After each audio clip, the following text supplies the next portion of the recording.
আসসালামু আলাইকুম। সবাইকে শুভ দুপুরের শুভেচ্ছা। আজকে রান্না করতে আসি কচু শাক। আমার গার্ডেনে থেকে কচু শাক আনছি, ওটা কচু শাক ভাজি করলাম। আর ওর আব্বু গ্রোসারি থেকে বড় টোনা ফিশ নিয়ে আসছিলো, সেটা ক্যাপসিকাম দিয়ে রান্না করলাম।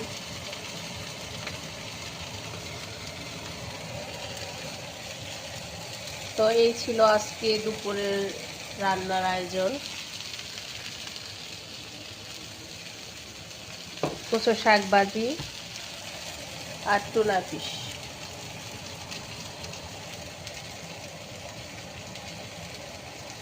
তো সবাই ভালো থাকেন। আল্লাহ হাফেজ।